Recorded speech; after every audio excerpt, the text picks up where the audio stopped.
Alice. So you have now 10, what time is it at your place? It's 10 a.m. here. Nice. It's 4 o'clock.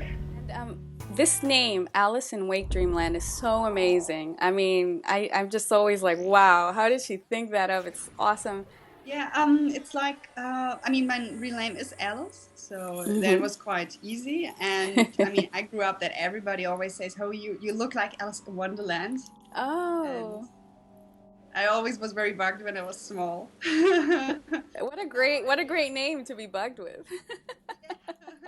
But now I really love it. Now I'm like, okay, there couldn't be a better name for me. So, and so I was playing with it, like, okay, I want to have lucid dream, wake dream, and of course, then it's very close wake dream land. So, Oh, I love it. I love it. I love your logo. Everything is so nice. When did you start to make the videos?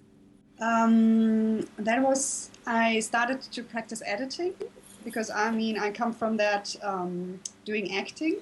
Hmm. And from acting, I came to editing, and then it was like the people asked me. They always, I mean, they said to me, "Hey, dreaming is what you can talk about very good.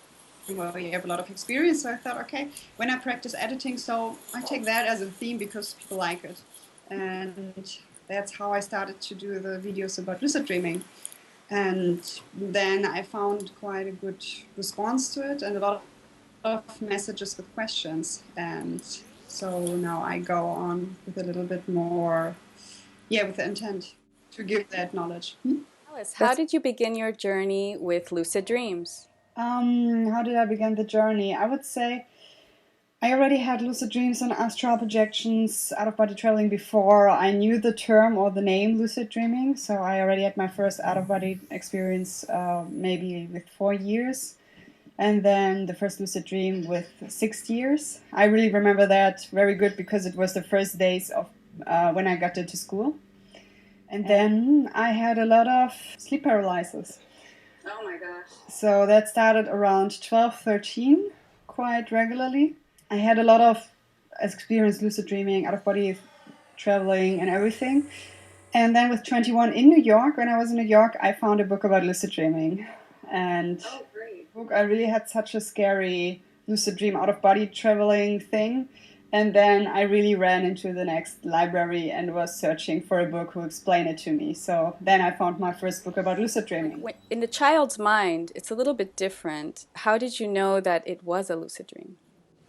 For me, it was like because it was the first days of school, so it was the very most interesting thing of the day to go to school with the tram. So one day I was lying on the floor of the living room, and I was wondering how I got there, and I was like, Wow.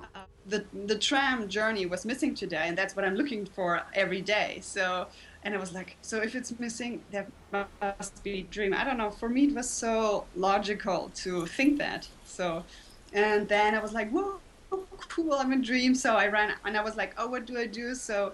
I want to see how the sky looks in the dream world. And then I ran out and I see that there's a big bubble around. It looks like a big bubble of soap around the world. And I was like, wow, that's how it looks like. So Wow.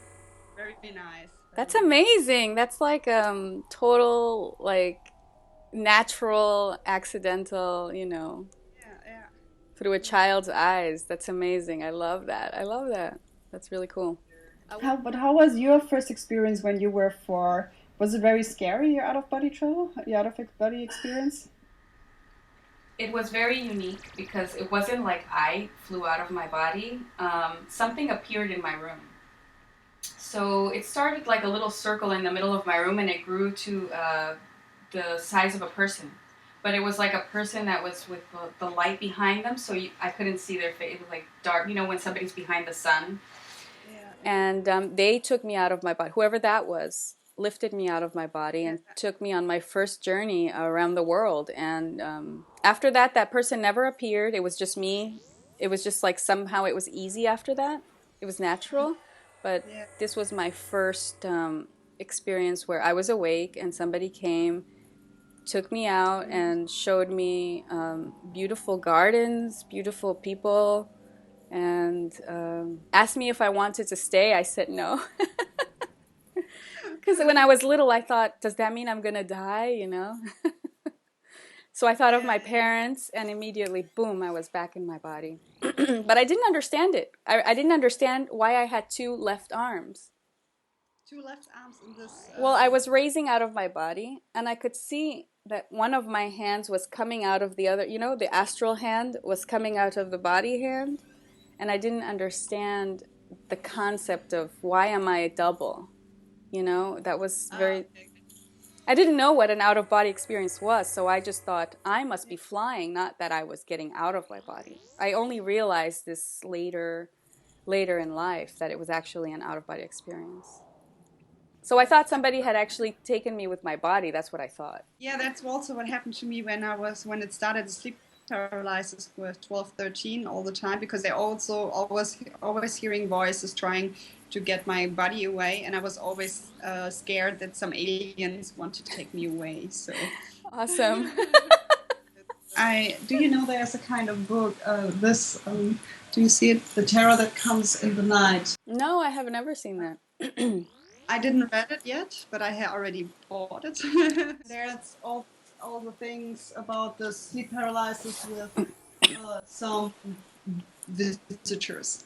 I think people use it for lucid dreams sometimes Yeah, too. absolutely, absolutely. It's the kind of a starting point for a lucid dream. So that's also when I found my book with 21. I was so happy to see, okay, this kind of bugging paralysis, I can use it for lucid dreaming. Great. And when did you first find feel the importance of lucid dreaming to the point where you're teaching it, no? When did you find out, wow, this is an important ability to learn? A lot of people who come to me are like, oh, I would like to do lucid dreaming because it's so exciting. And that's a little bit different for me because I come more from, oh, I would like to handle my sleep paralysis and the strange things at night. So it's a little bit a different approach. Yeah, that is a different angle. That's true. For me, it was not, lucid dreaming came from um, me testing things out. Like it was the place I would go to before I would do something in physical reality. I really don't have a point where I got that importance. I think it came with the time because I was like, oh, I really would like to use that ability that I seem to have, and I really want to. That's how I started to concentrate on the exercises and to be very serious with the because I mean, there you have this kind of attraction to this wonderful adventures, and then you also have this kind of fearful, oh, I don't want to have those nightmares anymore. So I really had, and it's really all the time, I always had wonderful, wonderful experiences and really, really terrifying experiences. So I really had both motivations, I would say. The yin yang of it. Yeah, yeah. So, and That's I'm really good. thankful about it. And I'm really also, how you said in your video about this shadow integration, I really got, and I also like to live intensively. I'm really get more and more conscious about it. I like to get a kick in my ass. So, That's good. yes, Me which too. helps. Even though I'm terrified half the time, Yes. I still move forward. People don't understand the courage it takes to go into consciousness awareness states. It's more of you. It's more of your inner world. It's a really like unknown territory, you know? I mean, even when you're there, you very often have the fear of dying. Yeah. And then you really have to think about life. What do I do Hmm. in life? I mean, if you have so many experiences where you really think that you die, you really think on the next day, do I really like what I'm doing? That's true. You So, know, in lucid dreams, many times I've thought this is too real. I think that life doesn't exist. This is the reality, and I for a second I get so scared, like I'm just not gonna wake up from this, you know. yeah, yeah. I also like, oh my God, why do I do the stupid things? Why? And then you can't help it. Yeah, yeah, yeah, Then you're yeah. like, more, more. Yeah, yeah, yeah. After I'm like, oh my God, I just should calm down. I mean, I really have the feeling that there are a lot of different levels, and on every level you have a an ant barrier or an ant Hmm. enemy you have to take care about. Oh, like a video You know what? game. Yeah, like a video game, really. You know, I wrote a song about that a long time because I'm a musician, and it's in Spanish, and it's called I called that last entity that you have to battle with Ensaida. That was the name I gave it, but yeah, it was about the last thing that you have to fight after each, like, I don't know, before breaking through. I guess that's the word, before breaking through to the next level, so to speak. Yeah, I would be curious what you think about it, or what is your experience? Because for me, when I was, for example, like 19, 20, I was like, yeah, I can handle sleep paralysis. I can handle these dark things which are sucking on me. And then there's the next big thing coming, visiting me. And then I get that challenge done. And then I have, again, I mean, I get on a better level and I can laugh about my lucid dreams before. Like, okay, they were lucid dreams, but they were not so cool like the ones that I have now. And it always goes on like that. Is it also for you like this? It takes guts. Yeah. It's not just fun and games, you know? People start like, oh, how fun, I'm going to learn how to fly in a lucid dream. Sure, they can do that for a few years, but eventually the inner journey begins at some point. Like the real journey begins. Yeah. That's also, I mean, you also give dream workshops, and that's also for me a kind of theme, because I also have the feeling that there's a kind of, oh, I have to sell the workshop. What are the cool things about lucid dreaming? So yeah, you can learn things about lucid dreaming and na. And it's really like, no, it's so much more. It's really a completely process, and a really you really have to work on yourself. That's also how I see it. I really like the video that you made where you said that being lucid in dreams is equal to being lucid in waking reality. I believe that 100%. You can't do one without the other, so I'm always trying to bridge these things. I'm always like, you know, whatever you do in your waking reality, that's why you do reality checks for lucid dreams, you know? It's the same thing. What would you say? How often do you lucid dream? I mean, it's always, a lot of people want to know that. It's this quantity check. I know, right? The quantity check. I actually lucid dream. Well, the thing is that I have few stages of dreaming. I have my half lucid, lucid, and then not lucid. And then I have the visits, which is my psychic dreams. So, lucid dreaming probably happens once every week and a half or week.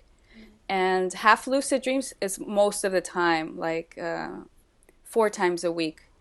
It's where and the reason why it's half lucid is because I do a lot of kind of like journeys, and I help people in my dream, and then and then I can also astral travel from it. So, and then the normal dreams that I have are when I need to work on something that I'm not looking at, like my subconscious, you know, like my human side where I'm like, why is this happening to me? And then I'll have that's my normal dreams. I dream like 4 or 5 times a night. I try to remember all of them, but it's hard because, you know, it escapes so quickly. But yeah, I mean, I get more out of half lucid dreams than full lucid dreams. But the full lucid dreams that I have had have been exciting because now I'm past the just flying and all that stuff. Right now what's happening is very profound, and I'm having like wow experiences, you know, where I don't even post it because it's so personal that something I'm going through. Someday I might like process it for the public, but for now it's my process. Yeah.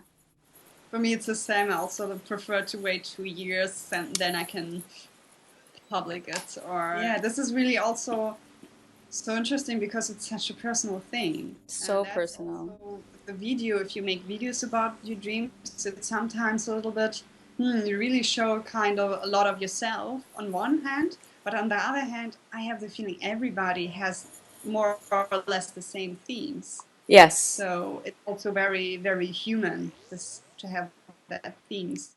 But I still do it because I feel like the community of dreamers has to reawaken. Sharing dreams has to reawaken, and if that means that I have to put myself out there, one single dream can benefit many people, you know. That's for me also like that I think, okay, if I put myself, if I show myself with my dream work, it also will engage other people to work on it.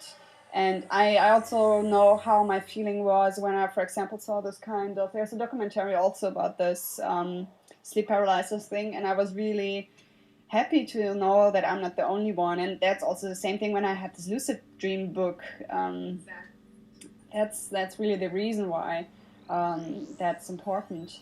No, that's exactly why, because I grew up without the internet, and I didn't. Nobody in my class, like in show and tell, they would be like, "Oh, I have a stone from the moon. I have this," and they're like, "Jennifer, what do you have?" I'm like, "Well, I had a lucid dream and an out of body experience," and the teacher would be like, "Are you insane?" Like she would call my parents. So I thought it doesn't happen to everybody, like, and then I realized they just don't talk about it or they don't remember. So my whole search was, why don't people remember? Because I see people in out of body experiences that are unconscious. So they're floating there Like drunk. And you're to them, hey, this is a dream. Huh? What are you talking about? So, okay, go on sleeping. Exactly. They don't even know that they're in an out of body experience, and I'm just like, wow, like something has to, like, people have to like wake up. It's interesting that you say that with this pre-internet time, because that was for me also where the internet was new, and I was searching in the internet before I found the book, and all the people said to me when I was describing what happened to me, they said like, oh, maybe you should stop taking drugs. And I was like, I don't take any drugs. I don't drink. I don't smoke. I mean, and the funny thing, when I found the book, my idea was, oh, I keep in the library store on that place, and if somebody else also take this kind of books, I can talk with them. And one woman, yeah, I know, back then you had to find other ways. It was so funny. You're like looking. and one day one woman came and she took the book, and I was like, yeah, and I was go to her. You also have lucid dreams, and she looked at me and put the book back and went away. And it was like, okay, not a good idea. How many lucid dreams I have? It also depends really to the definition of what is a lucid dream, because for me it also happens a lot of times that somebody says, hey, I have a lot of lucid dreams.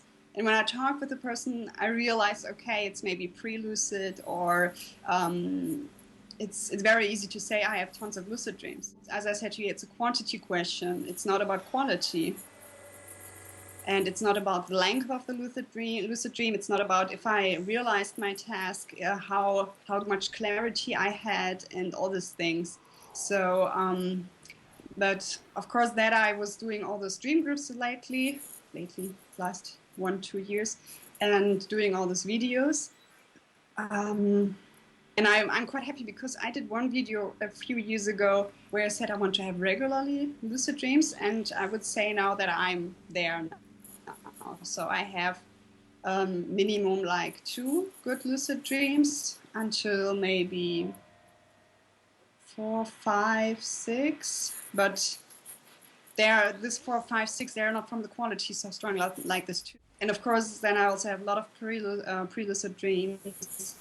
And I really, really appreciate my non-lucid dreams, because I also do this projective dream work. And they also give me very, very big insights. Yeah, all the dreams that we have, the different levels of them. I like the half lucid ones because they allow me to not interfere too much. Like I can still create, but I'm still taking a back seat, and I'm still in like witnessing the dream teaching.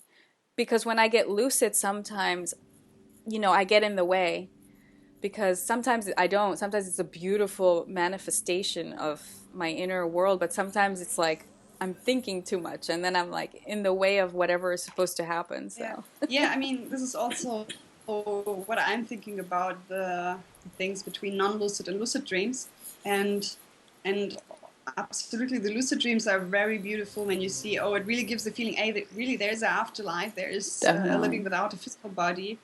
And also I'm really working on to do different tasks in my lucid dreams, also when I participate in the in the sleep studies or on studies on lucid dreaming. So for that, it's also important.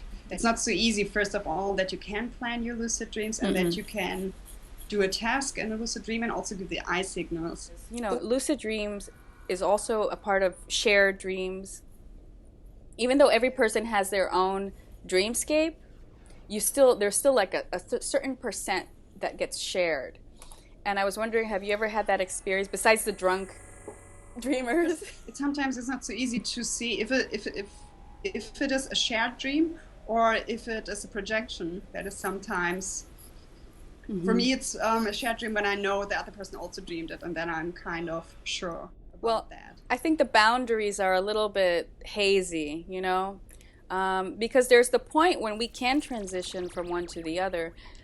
So sometimes, yeah, lucid dream can go into astral projection, or astral projection can turn into a lucid dream, or normal dream into a lucid dream, etc., etc. So I understand. Do you find that a lot of people try and reach you because you're the teacher? Dreams? In the dreams? I already had it several times. I had a lucid dream. There are people waiting for me, asking questions, and I wanted to do my task in my lucid dream. I was concentrating on it, so I said, "Hey, sorry, next time." So it's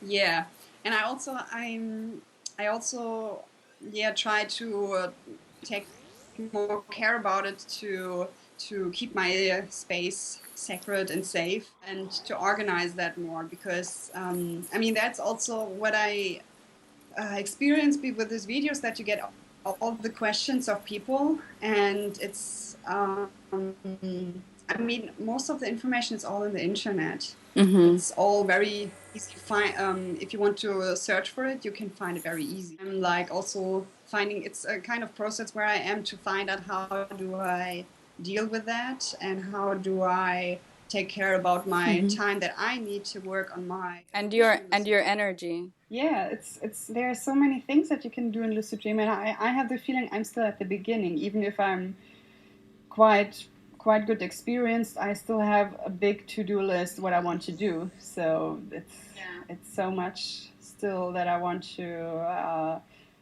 explore. Do you give the tasks to your students? Do you give them the tasks? Yeah, I was thinking. Now the thing is, I do. For example, I give them kind of information sheets, and they are also the dream incubation. That's more for the non-lucid dreams.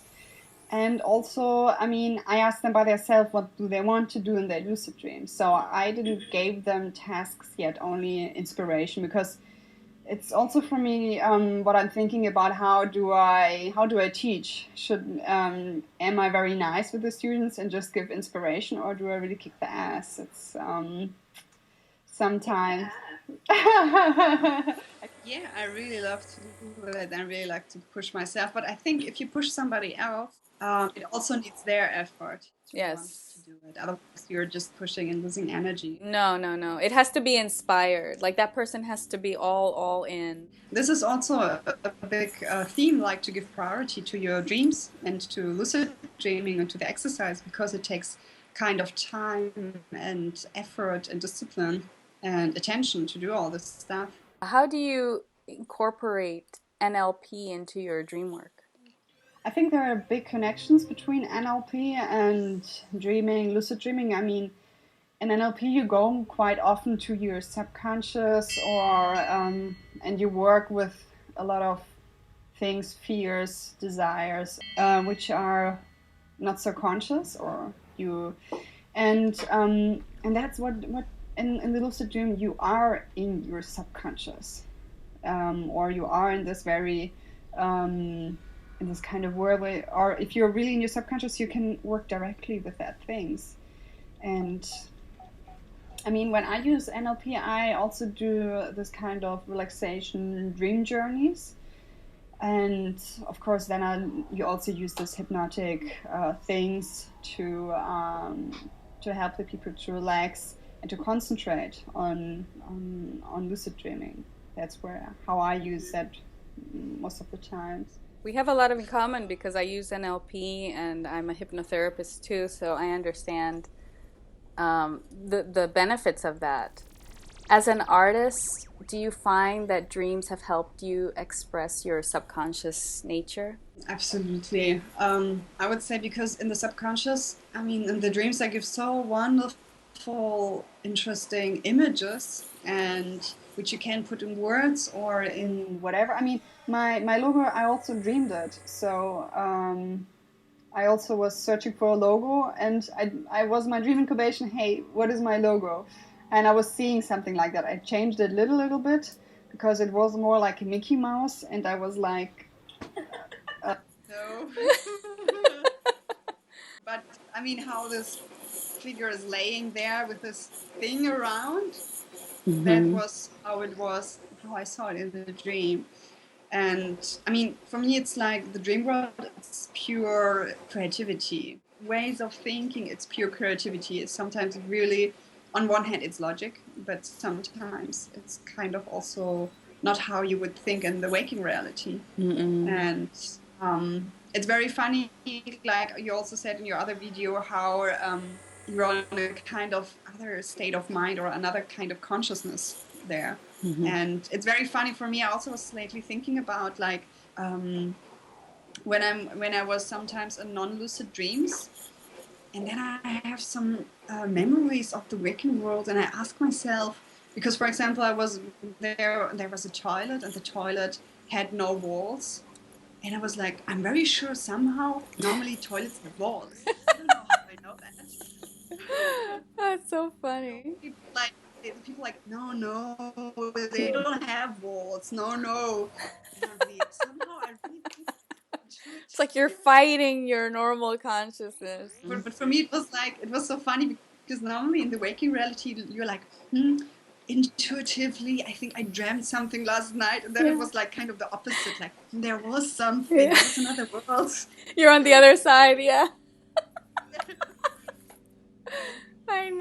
I know, and it's because we project with a different, it's a different aspect of our consciousness.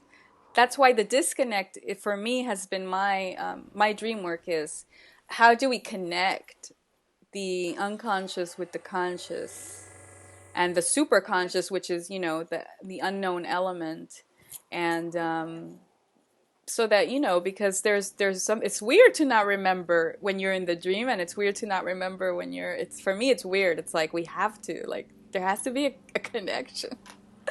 Yeah, it's really like crossing. Like, okay, you remember your dreams in the waking reality, and you remember the waking reality in your dreams.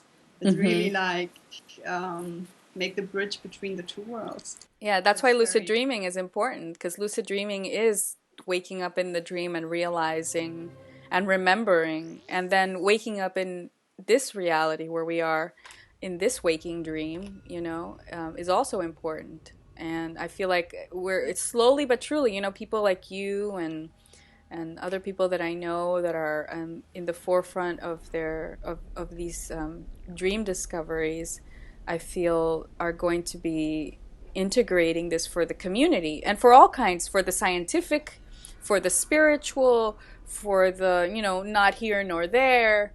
So I don't even think it's about are you scientific about dreams or not. I just feel like it's important, period. Like eventually we all going to reach the same ground through different paths, but different languages. I always call, I see it like different languages. You know, right. if I see the Uh-huh. scientific way, the shamanic way, It's the different intuitive languages. way, Yeah, it's like the same thing, different interpretation, and it's okay. I mean, I also like to talk in different languages. me too. So, Me too. I love yeah. science, though I don't know how to talk science, but I love it. Like I'll watch science. Yeah. Another thing that I love is like I love the shamanic aspect of it, but I don't go all the way shamanic. I guess I'm kind of like in the middle of a lot of things. Mm-hmm. Yeah, me too. It's somehow strange that sometimes I'm like, oh, I would love to be only one path, but No. there, every path is so Yeah. rich, and I really like all of them. And I mean, for me, my path is lucid dreaming, so I take lucid Hmm. dreaming in all languages. Right, right, right, totally. Okay. So, where would you like to go with Alice in Wakedreamland? Where is that headed? Mm, where does it go? It's also a good question that I ask myself a lot. And I must say, I started with Alice in Wakedreamland, or it was a kind of more a translation of the German Alice in Wachtraumland. And I started because I had this YouTube channel where I had everything, you know, basic income, breakdance, yoga, and yeah, also lucid dreaming. And I was like, okay, now I do one channel only for lucid dreaming, so the people who only want to see that, they have that there. And also to make a little kind of break. And I mean, my personal view into the future is, or my goal is really to create a kind of dream culture and to encourage people to work on their dreams, to work on their self-consciously. And that's also why I like to inspire people, to teach, to give information, to give my knowledge. And lately I was also asking myself, because as I said to you, I have the feeling that most of the information, it's there. It's in the internet, it's in the books. And the very important thing is to do it. And this is for me also where I come to the dream groups, and to the workshops, because that's for me more the thing. Of course, I talk about the things that I know in the dream groups and the workshops, but it's more about to do that. Because when you're alone at home, okay, you read a book, it's not so easy to get through there and to do that stuff. And it's much more easier to be in a group. And as I already wrote you before, for me, I see it sometimes, it's so normal today to go to the yoga studio. If you want to sing, you go to singing classes or to a core. Why not to go dream groups or dream workshops if you want to do lucid dreaming? It's, of course, you can do it alone, but it's much more easier to do it together. I have a feeling I was doing now these videos regularly, and of course it took time of my lifetime, and I had the feeling at that time it was super and I really liked it, and also I wanted to use more time for my exercises and to work on it. And sometimes it's also like some basic things like money to buy food and that stuff, and it's also like, okay, you also have to work and to have the basic things, and then you also do this, and then you also want to do all the exercises for lucid dreaming, and that's sometimes a little bit challenging to organize that, or to think about, okay, one of the things I have to quit or to do less, so what will it be? Okay, Alice. Yeah, we both have to go. Have fun with your breakdancing, and I'll talk to you soon, hopefully. Yeah, for sure. It was fun. Bye. I know. Bye-bye. Thank you.